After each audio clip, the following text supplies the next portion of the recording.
मौलाना अतर दहलवी जी, इस पूरी डिबेट को आप कैसे देखते हैं? के माध्यम सबसे कहूँगा कि चूंकि जिस तरीके से हिंदुत्वता हिंदुओं का हिंदुइज्म का हिस्सा है, इसी तरीके से तबलीग मेरे धर्म का हिस्सा और उसको मैं कभी नहीं छोड़ूंगा, पहली चीज़।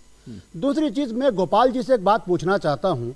2015 में, फरवरी 2015 में जैसे ही नरेंद्र मोदी सरकार बनी, आप सऊदी एम्बेसडर को समन करते हैं और कहते हैं कि वहाँ की मस्जिदों में भारत विरोधी गतिविधियाँ होती हैं, वहाँ के इमाम भारत के विरोध तकरीरें करते हैं, इसलिए हम उनको अब यहाँ आने की इजाज़त नहीं देंगे। ये और बात है, मोहम्मद बिन सलमान से आपके संबंध बाद में बहुत अच्छे हो गए। मैं विजय शंकर तिवारी जी से नहीं पूछूंगा, मैं बीजेपी प्रवक्ता से पूछूंगा। भाई, तबलीगी जमात ने कंधामाल में जाके थोड़ी किसी को मारा था। तबलीगी जमात ने वीएचपी की तरह उड़ीसा असेंबली में आग थोड़ी लगाई थी। तबलीगी जमात में अमेरिकी कांग्रेस के अंदर 12 प्रस्ताव, यूरोपीय यूनियन में 9 प्रस्ताव पारित हुए। हम तबलीगी जमात में कोई प्रस्ताव पारित थोड़ी हुआ है। तबलीगी जमात भारत में जन्मी। और आपको गोपाल जी एक बात बता दूं, बीजेपी का मुद्दा बता रहा हूं, तबलीगी जमात के मरकज को जो एनओसी दिया गया था वो आप और अभी चेक करिए और इसी बहस में मुझको बताइएगा, वरना मैं डिबेट छोड़ दूंगा और आपसे माफी मांगूंगा। तबलीगी जमात के मरकज को एनओसी देने वाली कोई और सरकार नहीं थी, जनता पार्टी के उस वक्त के हाउसिंग मिनिस्टर सिकंदर बख्त थे। और आगे बढ़िए, कैश सुदर्शन साहब जो संघ के सर्वसर्वा थे, 13 साल तक तबलीगी जमात की इज्तिमा में शिवराज सिंह चौहान की बगल में बैठते थे। पुराने वीडियो आप भी निकलवाइए, मैं भी निकलवाता हूं। इसी दूर हम भारत में एक लोकतांत्रिक देश में रहते हैं, हम उस देश में नहीं रहते जो अपने विरोधियों को तुर्की की असेंबली में यानी एम्बेसी में मरवा सकता है, जो अपने बागी शहजादाओं को स्पेन में मरवा सकता है, जो भारत में कश्मीर जो है भारत से अलग हो इसकी दुआएं अपने इमामों से करवा सकता है। हम उस देश में नहीं रहते हैं।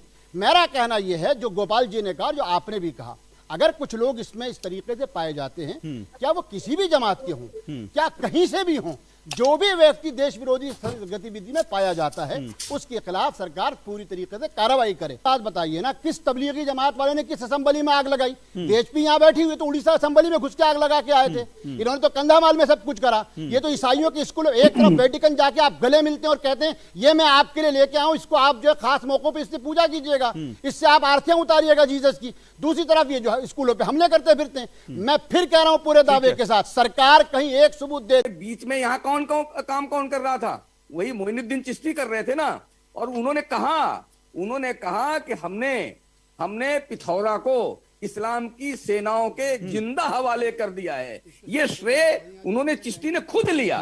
अब आप बताइए कि वो जो सूफीज्म है जिसके ढिढोरे पीटते हैं संत कह करके, वो क्या है? सुप्रीम कोर्ट की टिप्पणी आ चुकी है और विजय शंकर भाई का मैं बहुत अदब करता हूं।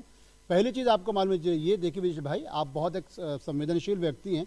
आपको मालूम होना चाहिए कि हमारे प्रधानमंत्री ने किंग ऑफ जॉर्डन को दिल्ली के विज्ञान भवन में बुलाया था और उन्होंने कहा था कि मुझे ये गर्व है, मैं कोट कर रहा हूँ, ये मुझे गर्व है कि मेरा घर जो उस वक्त 7 RCR होता था वो दरगाह हज़रत निजामुद्दीन से मात्र 3 किलोमीटर की दूरी पे है और इसे विश्व को ज़रूरत है। और आपको एक और बात बता दूं, देखिए मैं यहाँ महमूद भाई से ज़रा से इसमें सहमत नहीं हूँ, ये बात ठीक है, मैं फिर कहा कि मैं अनुयायी हूँ।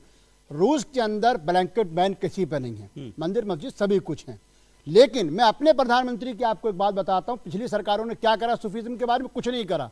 दिल्ली के अंदर एक दरगाह है हजरत अक़दस, और उस दरगाह का फोटो ले जाके कजाकिस्तान के प्रेसिडेंट को जब दिया गया तो वहां के राष्ट्रपति ने कहा था, ये प्रधानमंत्री की वेबसाइट पे मौजूद है, कि हमारे खोए हुए तारों को ढूंढ के आप हमारे बीच में ला रहे हैं। मिर्जा बेदिल दहलवी की दरगाह का फोटो जो गुमनाम थी, हमारे प्रधानमंत्री ने उसको दोबारा से, इसलिए आप कम से कम ख्वाजा मोइनुद्दीन चिश्ती रहमतुल्लाह अलैह के बारे में इस तरह की टिप्पणी मत कीजिए। साहब एक बात, कश्मीर में भी ये हमने कहा था कि कश्मीर में सूफी कश्मीरी है, कश्मीरियत है, ये है वो है, लेकिन वो कब रेडिकल हो गई और कब वहां से जो है मस्जिदों से बाकायदा ऐलान होने लगे कि ये अपनी बहू बेटियों को छोड़ के जमीन छोड़ के जाओ, तो कब कौन व्यक्ति कहां से रेडिकलाइज होना शुरू होता है ये पता नहीं चलता, लेकिन धीरे धीरे चीजें हो जाती हैं। बिल्कुल, देखिए कश्मीर के अंदर निरा आतंकवाद है।